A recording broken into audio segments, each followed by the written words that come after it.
जय Hind dear students, कैसे हैं आप लोग। होप कि आपकी पढ़ाई अच्छी चल रही है।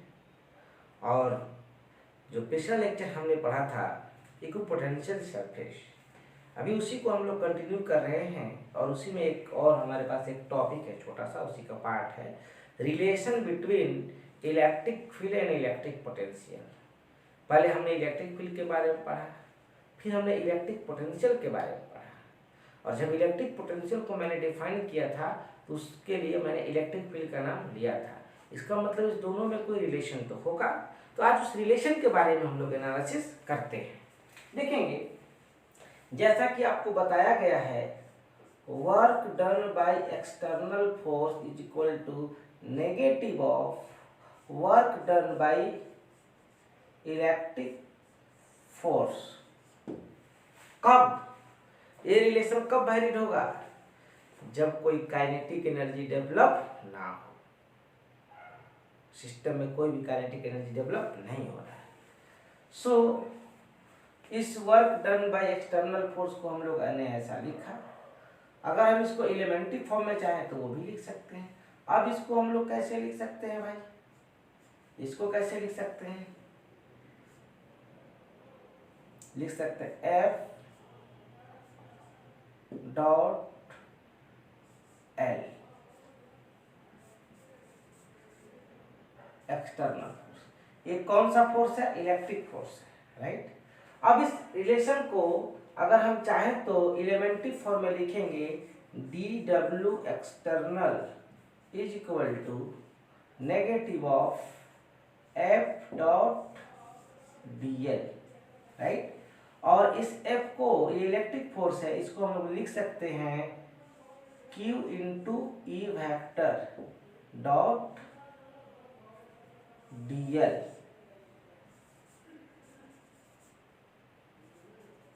राइट। अब जरा देखेंगे, अगर मैं इस Q को इधर लाता हूं, इस Q को अगर मैं इधर लाता हूं तो क्या हम लोग इसको लिख सकते हैं? अच्छा, अगर हम इसको इंटीग्रेट कर दें ऐसे, सपोज दैट दोनों तरफ, तो इसको और एक रिलेशन हमको मिल जाएगा।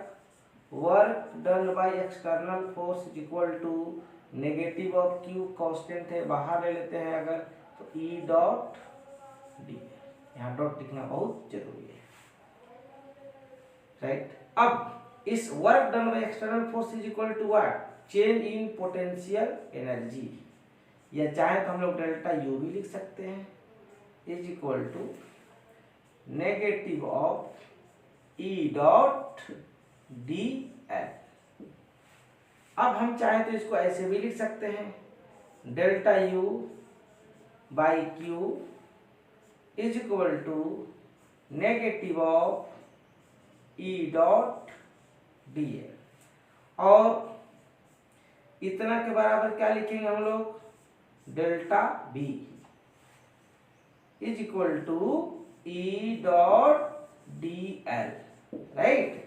ये क्या है? Change in potential energy means V final minus V initial is equal to E dot D L vector.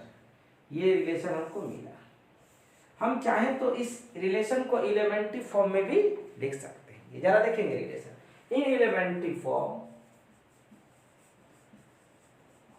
In elementary form, dV is equal to negative of E dot dl vector। अब ये कब relation काम करेगा? इसका मतलब है कि किसी इलेक्ट्रिक फील्ड में अगर वेरी स्मॉल डिस्प्लेसमेंट टेस्ट किया जाए टेस्ट चार्ज के द्वारा, तो कितना वर्क डन होगा? Very small dV, right. अब देखिए, हम इसको प्रोजेक्शन फॉर्म में लिखना चाहें, in projection form, in projection form, तो लिख सकते हैं dV is equal to minus E के जगह पर ई एक्स आई cap plus E y j cap plus E z k cap. Means मेरा कहना है किस इलेक्ट्रिक फील्ड वेक्टर के 3 कंपोनेंट हैं, तो इसके पोजीशन वेक्टर के भी 3 कंपोनेंट होंगे, डी एक्स आई cap plus dy j cap plus dz k। अब हम इस रिलेशन को लिख सकते हैं dv is equal to minus ex into dx minus ey into dy minus ez into dz। हम चाहें तो इसको इंटीग्रेट भी कर सकते हैं दोनों तरफ, राइट। सो हमको एक रिलेशन मिल जाएगा, one second, delta v is equal to minus ex into dx minus ey into dy minus ez into dz, right. एक रिलेशन अभी हमको और मिलेगा, जरा देखेंगे ध्यान से। अगर हमें इलेक्ट्रिक फील्ड निकालना हो, इलेक्ट्रिक फील्ड, तो इलेक्ट्रिक फील्ड को हम लोग लिख सकते हैं delta v by delta r, right. इसका मतलब ये है, अच्छा नेगेटिव साइन था यहाँ पर, तो नेगेटिव साइन हम लोग रखेंगे। अच्छा dl लिखा हुआ है तो भाई dl डेल्टा l आप लोग लिखिए। अगर हम प्रोजेक्शन फॉर्म में निकालना चाहें, electric field vector physical quantity है, जबकि electric potential scalar physical quantity है। तो इसका मतलब कि जैसे कोई पूछे कि अगर पोटेंशियल का एक्सप्रेशन दिया है तो electric field along X axis, along Y axis and along Z axis निकालो। तो उसके लिए हम लोग क्या करेंगे, जैसे हमको electric field along X axis चाहिए ex, तो हम इसको लिखेंगे माइनस dv बाई dx, इसको बोलते हैं पार्शियल डेरिवेटिव। मतलब अगर x एक्सिस के अलोंग इलेक्ट्रिक फील्ड निकालना है तो x के रेस्पेक्ट में डिफरेंशिएट करेंगे, राइट। उसी तरह से अगर हमको लिखना है ey, तो ey बराबर लिखना माइनस dv बाई dy, और अगर हमें ez निकालना है तो लिखेंगे माइनस dv बाई dz। अगर इसको सब कुछ मिलाकर देखा जाए तो हम लोग E vector is equal to लिख सकते हैं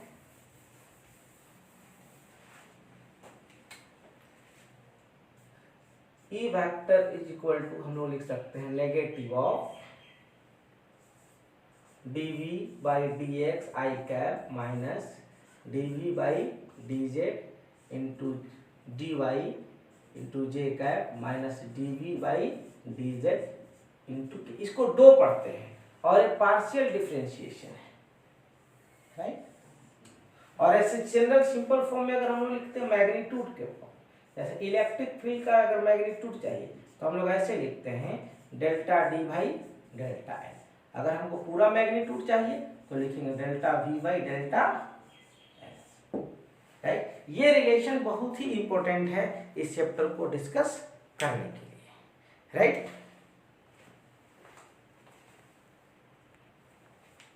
यहां से हमें एक चीज देखने को मिला, इसको हम लोग बोलेंगे पोटेंशियल ग्रेडियंट। तो हमें नोट करके लिख सकते हैं हम लोग कि negative of potential gradient at a point gives electric field intensity at that point. Negative of potential gradient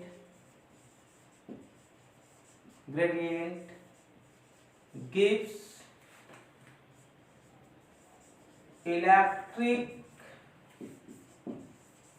field intensity at that point। मतलब जिस पॉइंट पर हम लोग ग्रेडियंट का मतलब क्या होता है, सिंपली लोग इसको कभी कभी स्लोप भी बोलते हैं। कोई भी फिजिकल, जैसे mass per unit length mass gradient, pressure per unit length pressure gradient, velocity per unit length velocity gradient, and potential per unit length potential gradient, and potential energy per unit length, right. तो उसको potential energy gradient कहते हैं। अब इस चीज को graphically भी हम लोग समझ सकते हैं, तो ग्राफिकली देखते हैं कि इसका क्या मतलब होता है, राइट।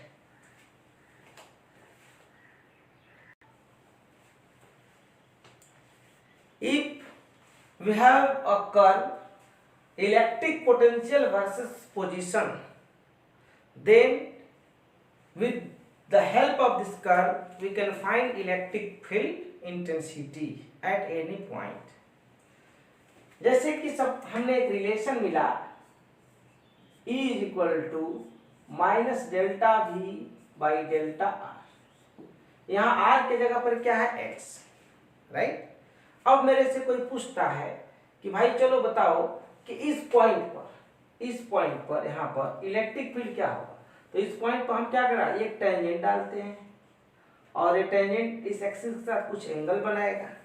तो हम कहेंगे कि अगर पोटेंशियल वर्सेस पोजीशन का कर्व दिया है तो slope negative of slope of this curve gives electric field intensity at the point of tangent।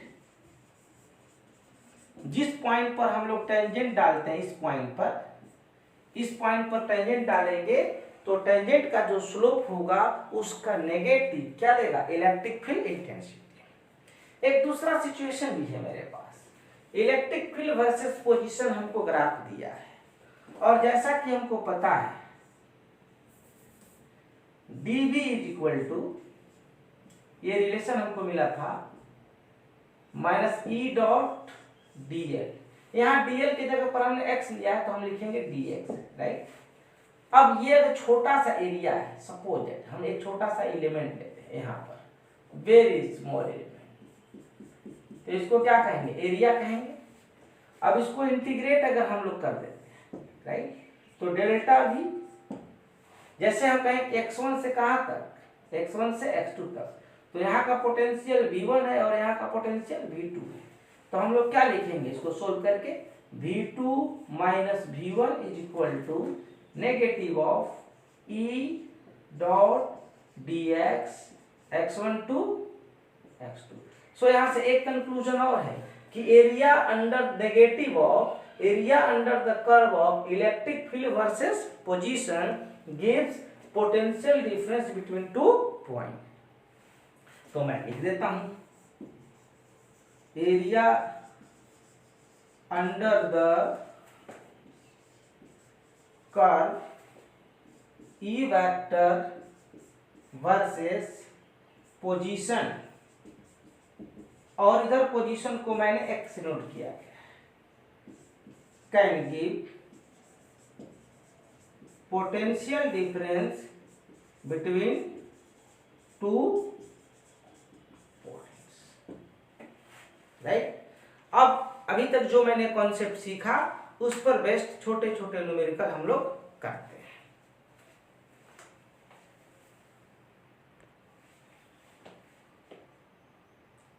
Well, we have very good question.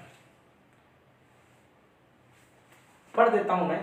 Calculate the potential difference in uniform electric field from figure shown, also discuss the possible cases. वो क्या क्या possible cases होता है मैं बताऊंगा। पहले तो किस पॉइंट के बीच कह रहा है, ये कह रहा है कि पॉइंट ए एंड बी के बीच पोटेंशियल डिफरेंस क्या होगा। मतलब अगर मैं सॉल्यूशन करता हूं तो देखिए क्वेश्चन का फिगर आप लोग अलग बनाएंगे और सॉल्यूशन का फिगर अलग। अब ये सॉल्यूशन का डायग्राम है, हमें निकालना है VB माइनस VA। जैसे मैं यहाँ से ऐसे इस तरह से जा रहा हूँ, ऐसे ये कह रहा है कि ये इधर से आप इधर जा रहे हैं, तो बताओ कि पोटेंशियल डिफरेंस कितना होगा। तो फाइनल माइनस इनिशियल। एक्चुअली ये जो इलेक्ट्रिक फील्ड है यूनिफॉर्म है, मतलब इसका मैग्नीट्यूड कांस्टेंट है। तो अगर हमको इस फॉर्मूले को लिखना है तो जैसा कि आपको मैंने बताया था कि delta V is equal to क्या था, E dot L, E dot L। अब ये क्या है आपका L है, तो L के जगह पर क्या है, AB है, तो हम लोग क्या लिखेंगे, नेगेटिव साइन के साथ था, यही था। सो डेल्टा V, जिसको कि हम लोग लिख सकते हैं VB minus VA is equal to, इसका मैग्नीट्यूड कितना है E, यहाँ से यहाँ का लेंथ कितना है A इंटू बी, और इलेक्ट्रिक फील्ड वेक्टर और इस डिस्प्लेसमेंट के बीच एंगल कितना है, कॉस थीटा। सो यहाँ हमको V B minus V A, ये बहुत बड़ा मिस्टेक है, हम वेक्टर फॉर्म में नहीं लिखेंगे, sorry for that. V B minus V A is equal to हम लोग लिखेंगे minus E into A B cos theta. Diagram में आपको यहाँ से यहाँ का लेंथ क्वेश्चन में दिया है, हम मिस कर गए हैं बताना, ये वाला लेंथ यहाँ से यहाँ तक का डी है, राइट। सो यहाँ से यहाँ तक का लेंथ डी है, तो A B cos theta is equal to what, D. तो हम इसको लिखेंगे minus E into D. Means की क्वेश्चन में आपको एक पॉइंट यहाँ से यहाँ तक जा रहा है, चार्ज को ले जाया जा रहा है, टेस्ट चार्ज को, तो कह रहा है कि बताओ कि पोटेंशियल डिफरेंस क्या होगा, जबकि इलेक्ट्रिक फील्ड के एलोंग डिस्प्लेसमेंट कितना था, डी। तो यहाँ से हमको मिल गया minus E into D, right. अगर हम इस फॉर्मूले को अब डिफरेंट केसेस में क्या क्या हो सकता है, राइट, क्या क्या पॉसिबल केसेस हो सकता है। जैसे एक तो है कि ये पॉइंट यहाँ से हम यहाँ मूव करते हैं थीटा एंगल पर, तो इस तरीके का हमको मिलता है। अब इसी सीन को कोई ऐसे कर दे, ये इलेक्ट्रिक फील्ड रीजन है, जरा देखेंगे ध्यान से, ऐसे, और कोई ऐसे मूव करता है इस डायरेक्शन में, ए टू बी। अब मेरे से कोई कहता है कि बताओ, एक पॉसिबल केस है, बोला था क्वेश्चन में कि एक पॉसिबल केस है, चलो मैं पॉसिबल केस ए लेता हूँ। अब क्या होगा, और ये आपको दिया है इस डायरेक्शन में डिस्प्लेसमेंट कितना, डी, लेकिन आप ए से बी पर आते हैं, तो पोटेंशियल डिफरेंस निकालना है V B minus V A. तो क्या हो जाएगा भाई, minus E into L, L की जगह पर क्या लिखेंगे, A B into cos theta. अब आप ही लोग बताएं, E A B cos theta का वैल्यू क्या है, कॉस 90 डिग्री, मतलब इसका वैल्यू क्या हो जाएगा, 0। So V B minus V A is equal to 0। So V B is equal to V A. इसका मतलब क्या है कि ये लाइन ऐसे जा रहा है, यूनिफॉर्म इलेक्ट्रिक फील्ड है, और इसके परपेंडिकुलर पड़ गया, देख रहे हैं। अगर ये इलेक्ट्रिक फील्ड इस लाइन के परपेंडिकुलर है, इसका मतलब कि ये लाइन कैसा हुआ, इक्विपोटेंशियल लाइन, और जब इक्विपोटेंशियल लाइन हुआ तो दोनों जगह का पोटेंशियल क्या होगा, सेम। मतलब सेम होने का मतलब है कि दोनों जगह का पोटेंशियल डिफरेंस 0, मतलब एक चार्ज पार्टिकल को यहां से यहां ले जाएंगे तो इलेक्ट्रिक फोर्स के द्वारा कोई भी वर्क डन नहीं होगा।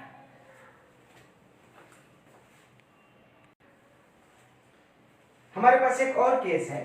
अब मेरे से पूछ रहा है कि V B minus V A is equal to what, तो हम लोग क्या लिखेंगे, minus E into A B into cos 0। क्यों, क्योंकि हम उसी डायरेक्शन में मूव कर रहे हैं, डिस्प्लेसमेंट उसी डायरेक्शन में ट्रेस कर रहे हैं जिस डायरेक्शन में इलेक्ट्रिक फील्ड है। तो हमको क्या वैल्यू मिला, minus E, and A B का वैल्यू क्या है, डी। तो अब एक बात इस दोनों केसेस से क्या क्लियर होता है कि आप एक पॉइंट पर यहां से कैसे भी जाएं, कितना भी कोई भी डिस्प्लेसमेंट करें, उससे लेना देना नहीं है। आपका डिस्प्लेसमेंट इलेक्ट्रिक फील्ड वेक्टर के एलोंग कितना है, सिर्फ उसी पर डिपेंड करेगा। इसका मतलब कि ये कंजर्वेटिव फील्ड है। आप इधर गए ऐसे कितना भी घूम कर गए, कोई फर्क पड़ने वाला नहीं है। डिपेंड करता है कि आपने इलेक्ट्रिक फील्ड के डायरेक्शन में कितना चला, पोटेंशियल डिफरेंस उस पर डिपेंड करेगा, right.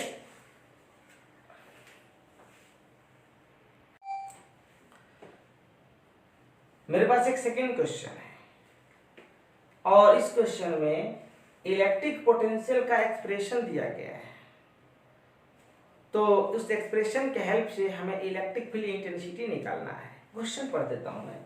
If B is equal to x square plus y be the expression of electric potential, then find electric field intensity at any points। मतलब किसी पॉइंट पर पूछ रहा है। ऐसा भी क्वेश्चन आता कि कोई कोऑर्डिनेट देता कि 2,3, 1,2, वहां मैग्नीट्यूड एंड डायरेक्शन निकाले, लेकिन इन जनरल क्वेश्चन पूछता है किसी पॉइंट पर निकाले। तो फ्रॉम डेफिनेशन आपको एक रिलेशन पता चल चुका है, E vector is equal to minus dv by dx I cap plus dv by dy J cap minus dv by dz, इस तरह का relation, right.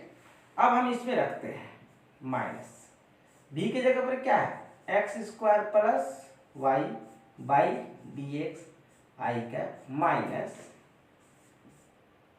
X square plus Y by D Y into J cap minus D of X square plus Y by D Z into J cap.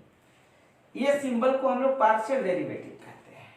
जब इसे x के respect में मैं differentiate करूंगा तो रिमेनिंग वेरिएबल कांस्टेंट हो जाएगा। तो चलो इसको डिफरेंशिएट करते हैं, तो यहाँ पर क्या मिल जाएगा हमको माइनस 2x आई कैप, और जब इसको हम y के रेस्पेक्ट में करेंगे तो रिमेनिंग वेरिएबल तो x क्या हो जाएगा कांस्टेंट, तो इसका डिफरेंशिएशन क्या हो जाएगा 0। तो यहाँ पर क्या हो जाएगा माइनस y का डिफरेंशियल कोएफिशिएंट y के रेस्पेक्ट में 1, तो माइनस 1 इंटू जे।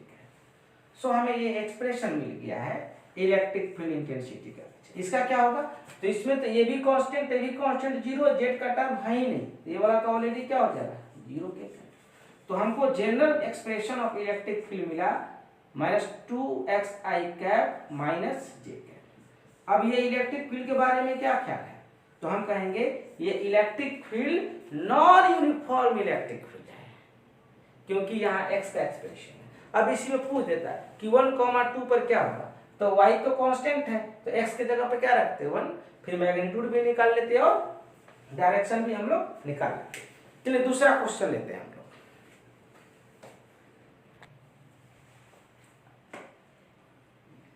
मेरे पास एक बहुत ही शानदार क्वेश्चन है और बहुत इजी है, इसके कॉन्सेप्ट को सीखेंगे। पहले मैं क्वेश्चन पढ़ देता हूँ। कह रहा है from figure equipotential surface has been given, then find magnitude and direction of electric field strength। मीन्स कि ये जो सरफेसेस दिया गया है ये इक्विपोटेंशियल सरफेस है। कैसे पता चला भाई इक्विपोटेंशियल सरफेस है, ये कह रहा है क्वेश्चन में कि ये सरफेस इक्विपोटेंशियल है, ये भी सरफेस इक्विपोटेंशियल है, ये भी सरफेस इक्विपोटेंशियल है और ये भी सरफेस इक्विपोटेंशियल है। और ये दो डिफरेंट इक्विपोटेंशियल अगर सरफेस हैं तो दोनों एक दूसरे को कभी भी इंटरसेक्ट नहीं करेंगे। ऐसा दिख भी रहा है कि ये भी 30 डिग्री का एंगल बना रहा है, ये भी 30 डिग्री का, तो दोनों कभी एक दूसरे को इंटरसेक्ट नहीं करेंगे। अब मेरे पास प्रश्न है कि कैसे निकालेंगे इलेक्ट्रिक फील्ड इंटेंसिटी। जब कभी ऐसा प्रश्न आता है तो मैंने जब इलेक्ट्रिक इक्विपोटेंशियल सरफेस को डिफाइन किया था तो मैंने बताया था कि electric field passes normally to the equipotential surface. तो ये देखिए इक्विपोटेंशियल सरफेस है और नॉर्मली पासेस करेगा तो किधर से किधर, from high potential to low potential. तो सबसे पहली बात ये एक नॉर्मल लाइन खींच ही देते हैं। देखिए क्वेश्चन है और सोल्यूशन का मैं डायग्राम बना रहा हूं, आप लोग भी क्वेश्चन का डायग्राम अलग और सोल्यूशन का डायग्राम अलग बनाएंगे ताकि बाद में रिवाइज कर सकें। तो जरा देखेंगे, मैं यहां से एक नॉर्मल खींचता हूं ऐसे, ये एक ऐसा लाइन है इस तरीके से ऐसे, ये इस सभी पर नॉर्मल है, सारे इक्विपोटेंशियल सरफेस पर नॉर्मल है, राइट। नॉर्मल मैंने खींच दिया, लेकिन ये जो नॉर्मल लाइन गया है सभी इक्विपोटेंशियल सरफेस के, वो इलेक्ट्रिक फील्ड को एक्सप्रेस करेगा। तो भाई इसका डायरेक्शन भी होना चाहिए, तो डायरेक्शन इधर होगा कि डायरेक्शन इधर होगा, इसमें मैं कंफ्यूज हूँ। दो ही डायरेक्शन होगा। क्यों दो होगा, क्योंकि ये जिस डायरेक्शन में लाइन पास करेगा उसी के लॉन्ग होगा। तो दो बातें आती हैं कि इधर जाएगा कि इधर। चलो मैंने क्या बताया था, electric field always directed from high potential to low potential.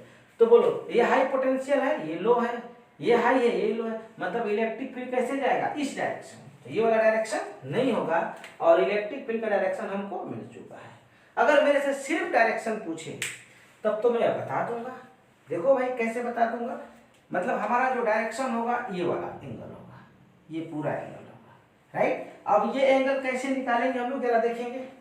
ये एंगल कितना है, ये एंगल 30 डिग्री, तो ये एंगल नॉर्मल है, इस पर कितना हो जाएगा 60, ये 60, तो ये भी कितना हो जाएगा 60, तो ये 60 पूरा ये होता है 180, तो ये वाला एंगल कितना हो जाएगा 120 degree from positive X axis. मैंने अभी डायरेक्शन पहले निकाल दिया है। कोई पूछेगा कि ये इक्विपोटेंशियल सरफेस दिया गया है तो डायरेक्शन क्या होगा, तो मैं बोलूंगा 120 degree from positive X axis. ये पता चला डायरेक्शन कैसे हुआ। सबसे पहले तो मैंने नॉर्मल लाइन खींचा इस इक्विपोटेंशियल सरफेस से जो होकर पास करता है। सेकंड, किधर से किधर जाएगा, from high potential to low potential. अगर ये ज्यादा होता ये कम होता तो ये ऐसे चला जाता। लेकिन अब जो क्वेश्चन है, डायरेक्शन तो मिल चुका है, ठीक है, मैग्नीट्यूड एंड डायरेक्शन मिल गया है, मैग्नीट्यूड निकालना है। सुनो, जब हम लोग ये फॉर्मूला लिखते हैं E is equal to delta V by delta R और यहाँ नेगेटिव साइन के साथ हम लोग लेते हैं। अगर हम मैग्नीट्यूड के टर्म में लिखते हैं, इसको E का मैग्नीट्यूड लिखते हैं, तो दो चीजें लिखा जाता है, delta V by delta R, या आप ऐसे लिख दो delta V by delta R। Come on, लेकिन कंफ्यूज है कि डेल्टा R क्या लेंगे, क्या ये वाला R लेंगे हम लोग, ये दोनों के बीच का जो सेपरेशन है ये वाला लेंगे, कौन सा डेल्टा R कैसे निकालेंगे, तो मैं बताता हूं। जिस दो सरफेसेस का पोटेंशियल डिफरेंस, जिस दो सरफेसेस का पोटेंशियल डिफरेंस हम लोग लिखेंगे, ये उसके बीच का परपेंडिकुलर डिस्टेंस होता है। बात समझ में आई। तो मैं कोई दो सरफेस लेना चाहता हूं, चलो एक 5 वोल्ट और एक 10 वोल्ट, तो डेल्टा V का वैल्यू कितना हो जाएगा, 10 माइनस 5, राइट। अब इसके बीच का परपेंडिकुलर डिस्टेंस कितना होगा, तो परपेंडिकुलर डिस्टेंस तो यही है ना भाई मेरे। अब ये मुझे निकालना है, ये कैसे निकालेंगे, तो चलो भाई इसका मैं नाम दे देता हूं, इसको मैं कहता हूं ABC, और हमें चाहिए इस R का value.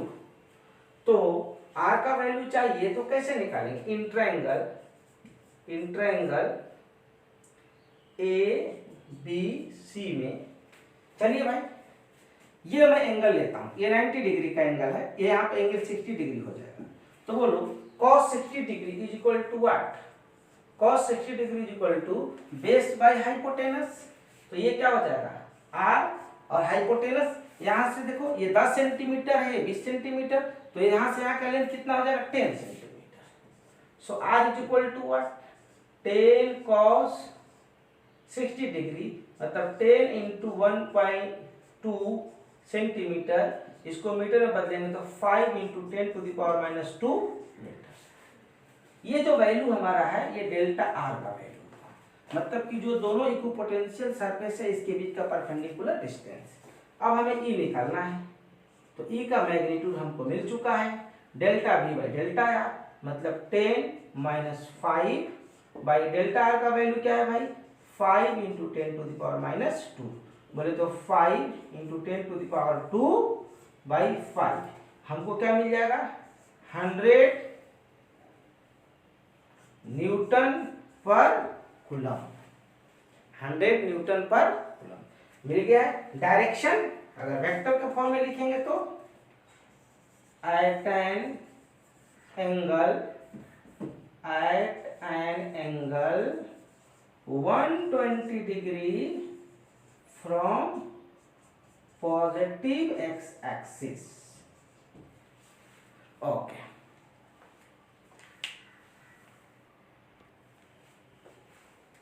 now we have graphical question, and in this question the graph between potential versus position has been given. मैं क्वेश्चन को पढ़ देता हूँ। The variation of potential with respect to distance r from a fixed point is shown in figure. The electric field strength at r is equal to 5 centimeter will be.